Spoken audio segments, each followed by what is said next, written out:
오늘의 책, 오늘의 문장 세 번째 시간입니다.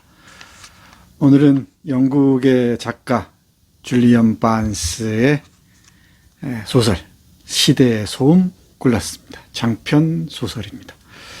줄리언 반스는 아주 유명한 작가죠. 1946년 영국 중부 레스터에서 태어났습니다. 한국에 소개되어 있는 책들을 개략적으로 보면은 플로베르의 앵무새, 정말 재밌는 소설 같지 않은 소설이죠. 그리고 10과 2분의 1장으로 쓴 세계사, 요것도 재밌습니다. 그리고 예감은 틀리지 않는다, 잘 아시죠? 등등 좋은 작품들 많이 썼습니다. 실험적인 작품들도 많이 썼죠. 이 줄리언 반스가 2016년에 발표한 소설입니다. 시대의 소음. 이 시대의 소음은 20세기를 대표하는 러시아, 구소련이죠. 구소련의 작곡가 쇼스타코비치의 삶을 재구성한 소설입니다.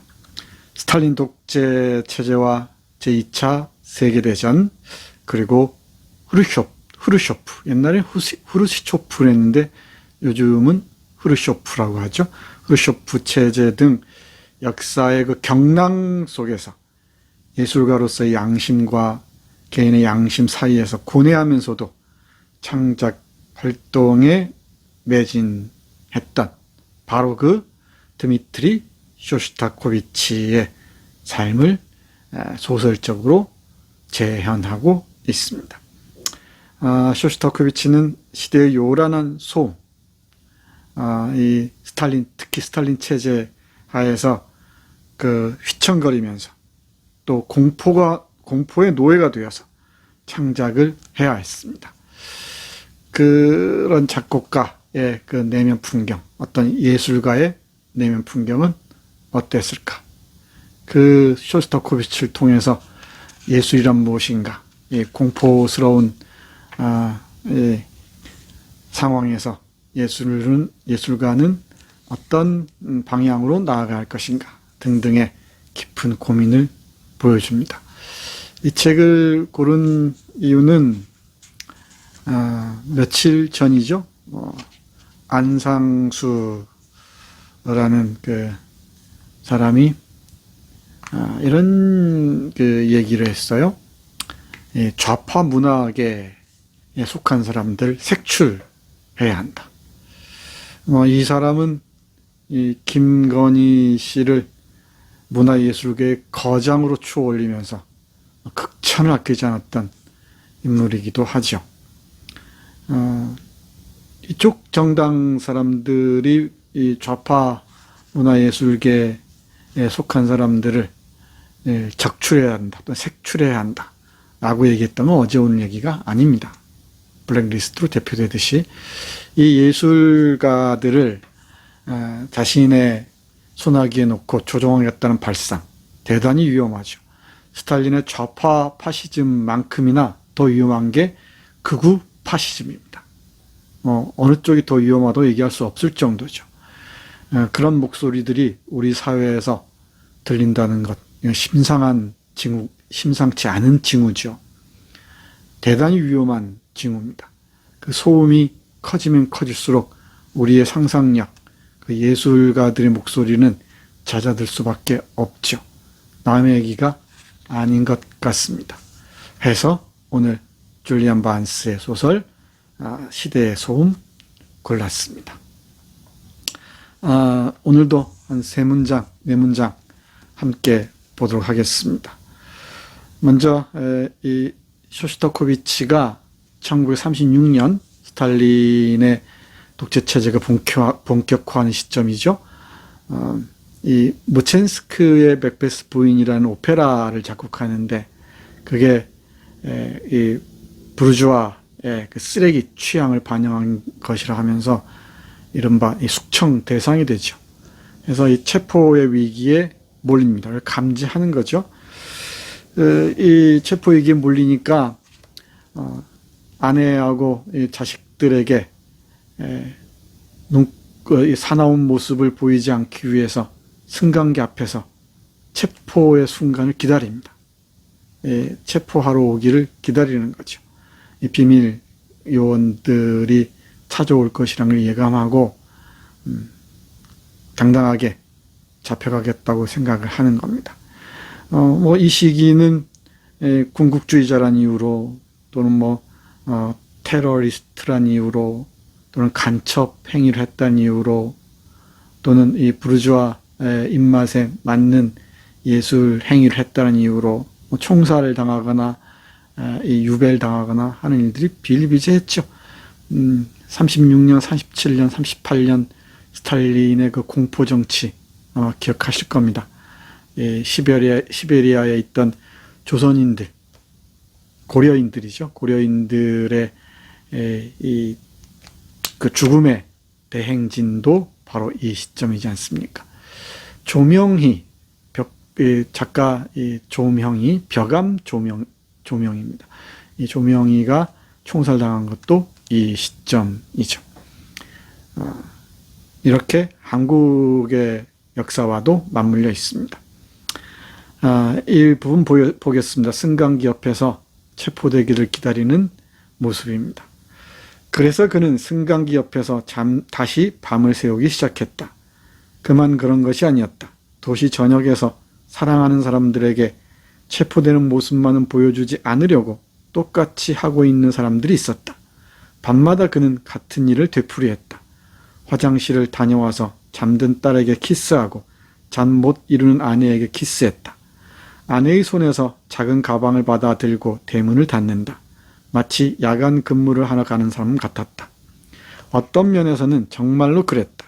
그런 다음 과거를 생각하며 미래를 두려워하며 짧은 현재의 시간 동안 담배를 피우면서 거기 서서 기다렸다. 종아리에 기대어 놓은 가방은 그를 안심시켜주고 다른 사람들을 안심시켜 주려는 것이었다. 실용적인 조치였다. 가방 덕분에 그는 상황의 희생자라기보다 오히려 주도자로 보였다. 전통적으로 손에 가방을 들고 떠난 사람들은 되돌아왔다. 잠옷바람으로 잠자리에서 끌려간 사람들은 돌아오지 못하는 경우가 많았다. 사실인지 아닌지는 중요하지 않았다. 중요한 것은 바로 이것이었다. 그가 두려워하지 않는 것처럼 보였다는 점. 두려워하지 않는 자처럼 보이기 위해서 가방을 들고 이 외출복 차림으로 승강기 옆에서 기다리고 있는 어느 예술가의 모습. 눈에 선하게 떠오르죠. 7, 80년대만 해도 잠옷바람으로 끌려나가서 돌아오지 못한 사람들 적지 않았습니다. 남의 얘기가 아닙니다. 우리가 그랬던 거죠. 우리는 너무나 빠르게 망각하는 것 같아요. 잊어버린 것 같습니다. 이 좋은 시절은 지나고 나서야 알게 된다고 하죠. 참 있을 때 잘해야 되는데 그게 마음대로 잘 안 되는 것 같습니다. 이런 드미트리 쇼스타코비치의 모습에서 소설이 본격적으로 시작이 됩니다. 이 시기에 소련의 그 예술은 인민의 것이라고 명명됐었죠. 레닌이 주장했었습니다. 곳곳에 슬로건으로 내걸려 있었어요. 그런데 예술은 과연 누구의 것일까요? 인민의 것일까요? 아니면 당의 것일까요? 국가의 것일까요? 공공의 것일까요? 많은 고민을 하게 되죠. 이 고민에 대해서 예술은 누구의 것인가? 라는 질문에 대해서 작가는 이렇게 얘기를 합니다. 쇼스타코비치의 생각을 보여주는 것이겠죠. 예술은 모두의 것이면서 누구의 것도 아니다. 예술은 모든 시대의 것이고 어느 시대의 것도 아니다. 예술은 그것을 창조하고 향유하는 이들의 것이다. 예술은 귀족과 후원자의 것이 아니듯 이제는 인민과 당의 것도 아니다. 예술은 시대의 소음 위로 들려오는 역사의 속삭임이다. 예술은 예술 자체를 위해서 존재하는 것이 아니라 인민을 위해 존재한다. 그러나 어느 인민이고 누가 그들을 정의하는가? 그는 항상 자신의 예술이 반귀족적이라고 생각했다. 그를 깎아내리는 사람들이 주장하듯이 그가 부르주아 코스모폴리턴 엘리트층을 위해 작곡을 했는가? 그렇지 않다. 그를 비난하는 자들이 그에게 바라듯 교대 근무에 지쳐 마음을 달래주는 위안거리가 필요한 도네츠 광부들을 위해 작곡했는가? 그것도 아니다. 그는 모든 이들을 위해 작곡했고 누구를 위해서도 작곡하지 않았다. 그는 사회적 출신과 무관하게 자신이 만든 음악을 가장 잘 즐겨주는 이들을 위해서 작곡을 했다. 들을 수 있는 귀들을 위해 작곡을 했다. 그래서 그는 예술의 참된 정의는 편재하는 것이며 예술의 거짓된 정의는 어느 한 특정 기능에 부여되는 것임을 알고 있었다. 예술이란 누구를 위한 것인가? 여러 번 곱씹어봐야 할 것 같습니다. 쇼스타코비치는 사회적 출신과 무관하게 자신이 만든 음악을 가장 잘 즐겨주는 이들을 위해서 작곡을 했다고 말하죠. 들을 수 있는 귀들을 위해 작곡을 했다고도 말합니다. 그래서 그는 예술의 참된 정의는 편지한다. 곳곳에 펼쳐져 있다는 것이죠. 다양한 방식으로 정의될 수 있다는 것입니다. 그 예술의 거짓된 정의는 어느 한 특정 기능에 부여되는 것임을 알고 있다고 얘기를 하죠. 무엇을 위한 예술은 1차적으로 위험합니다. 제가 보기엔 그렇습니다. 예술은 그 시대의 목소리인 경우가 많죠. 그게 시간의 시련을 통과할 수도 있고요. 그래서 고전의 반열에 올 수도 있는 것이겠죠. 근데 어떤 계급에 복속되거나 또는 어떤 권력에 예속된 그런 예술들은 오래 살아남지 못하는 경우가 많습니다. 스탈린이 이 베토벤을 좋아했다 그러죠. 히틀러가 바그너를 좋아했다 그러고 예술의 어떤 측면에 주목했는지 사람마다 다 다르긴 하겠지만은 쇼스타코비치에 따르면은 예술은 들을 사람들, 특히 음악은 그 들을 귀를 가진 사람들을 위해서 존재한다고 얘기합니다. 그리고 한 걸음 더 나아가서 257쪽을 보면은 예술, 특히 음악은 음악의 것이라고 얘기를 해요. 누구의 것도 아니고 음악의 것이라고 얘기합니다. 그렇게 생각했기 때문에 이 스탈린 체제하에서 그리고 후르쇼프 체제하에서 어떤 권력에 완전히 예속되지 않고 창작 행위를 이어올 수 있었던 게 아닌가 생각합니다. 이게 제가 보기에는 이 작품의 핵심인 것처럼 보입니다. 예술이란 무엇인가? 예술은 누구를 위한 것인가? 예술가는 어떤 길을 가야 할 것인가? 특히 시대의 소음이 요란할 때 어떤 선택을 할 것인가? 오늘 그런 시대가 오지 않는 게 바람직하겠죠. 그런데 그 위기의식이 고조되고 있다는 것도 외면할 수만은 없을 것 같습니다. 물론 저는 낙관하는 편입니다만은 여러분 어떻습니까? 그런데 이 시기 스탈린의 그 전체주의의 그 폭압이 고조되던 시점에서 스탈린을 예찬하고 소련 체제를 예찬하는 사람들이 있었죠. 특히 서방 사회에 있었던 사람들이 있었죠.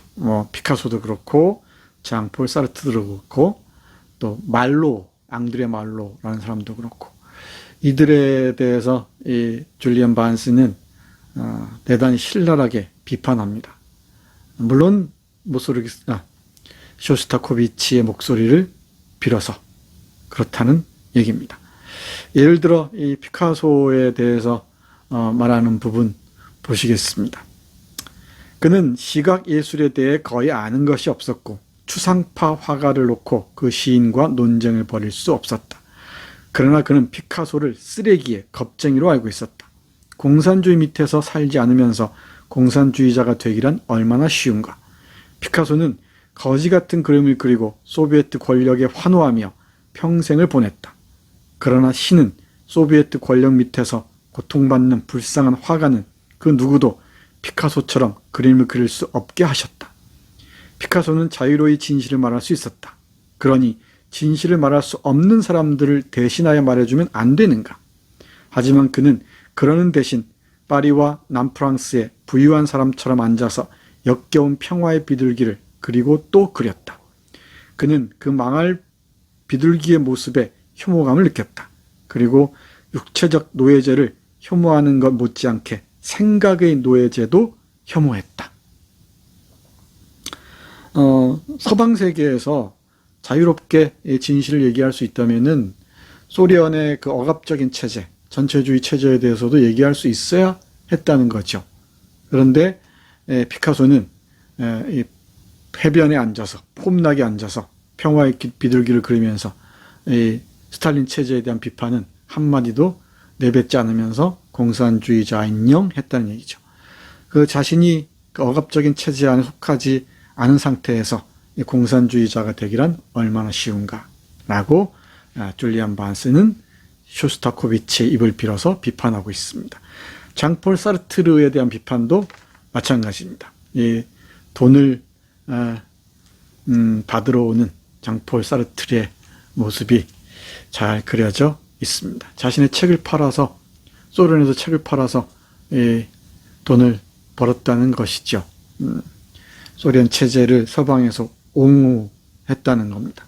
물론 뒤에 사르트르의 생각이 좀 바뀌긴 합니다만은 또 이런 서방 세계에서 안전한 상태에서 소련 체제를 옹호한 사람이 있었는가 하면은 또 소련 내부에서 안에서도 이 소련 체제에 딱 그 엎드려서 복종하면서 자신의 권력을 유지한 예술가들도 있었습니다. 많았습니다. 또 망명한 사람들도 많이 있었죠. 이 소설에 나오는 사람을 예를 들자면은 프로코피에프, 아주 유명한 음악가죠. 이 프로코피에프에 대한 줄리안 반스의 비판도 신랄합니다.